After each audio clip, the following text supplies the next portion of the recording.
360 kilometre journey করে আজ প্রথমবার চললাম কাজে। সঙ্গে আমার ছিল লিজা। তো হ্যালো এভরিওয়ান, আমি মেকআপ আর্টিস্ট প্রতিভা। আজকে তোমাদের সঙ্গে শেয়ার করতে চলে এসেছি নতুন একটা অভিজ্ঞতা। নতুন এই কারণ প্রথমবারই এত দূরে আমি জার্নি করলাম। দিনটি ছিল মে মাসের 8 তারিখ এবং ট্রেনটি ছিল রাত 11টার সময় মতো পৌঁছানোর পরও প্রায় 3 ঘন্টা অপেক্ষা করার পর ট্রেনটি আসে। দেখো, আমরা ট্রেনে উঠে পড়েছি। লিজা ভীষণই এক্সাইটেড, কারণ ও এত দূর প্রথমবার আমার সঙ্গে যাচ্ছে। যেহেতু তখন মোটামুটি অনেক রাত, এই কারণে আমরা ট্রেনে উঠেই ঘুমিয়ে পড়লাম। আর এই হচ্ছে সকালবেলা উঠেছি। রাত্রে ঘুমানোর পর আর কোনো হোশ ছিল না, কারণ প্রচণ্ড টায়ার্ড ছিলাম।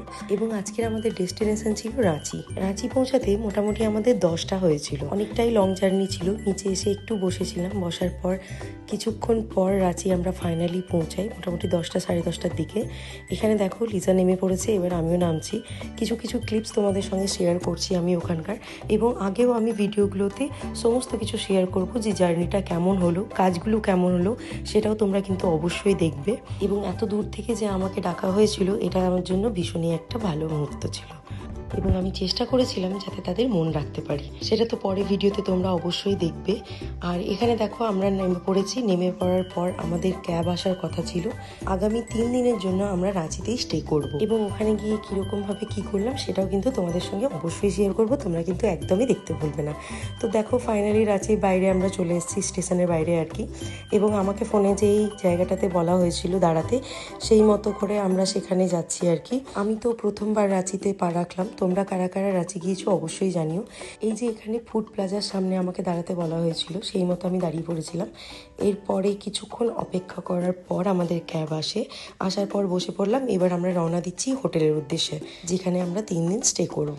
শহরটা দেখতে দেখতে চললাম। ভীষণ ভয় ছিল যে কেমন হবে জানি না, এত দূর থেকে যাচ্ছি, তাদের আমার কাজ কেমন লাগবে, কীরকমভাবে কাজ করব, টাইম মতো যেন সমস্ত কিছু মেনটেন করতে পারি। অনেক কিছুই তখন মাথাতে ঘুরছিল, যে জানি না সময় কিভাবে কাটবে। বাট বিশ্বাস করো, ভীষণ ভালো সময় কেটেছে। তো ফাইনালি দেখো, তোমাদের সঙ্গে কথা বলতে বলতে পৌঁছে গেলাম হোটেল মানি অ্যান্ড ব্যাঙ্কুইটে। আমরা ছিলাম 3 দিন। তো এটাই হচ্ছে আপাতত 3 দিন আমাদের ডেস্টিনেশন। ভেতরে যাওয়ার পর ওখানকার অ্যাম্বিয়েন্সগুলো তোমাদের দেখায়। ভীষণ সুন্দর ছিল, ভীষণ পরিষ্কার পরিচ্ছন্ন। এখানে যাওয়ার পর রিসেপশনে আমাদেরকে 5 মিনিট ওয়েট করতে হয়, তারা রুম ক্লিন করছিল বলে। এরপরে আমাদেরকে রুম দেওয়া হয়। এখানে দেখো, আমি তো ভীষণ টায়ার্ড হয়ে পড়েছি এবং আমার চোখ মুখ ফুলে একাকার হয়ে আছে।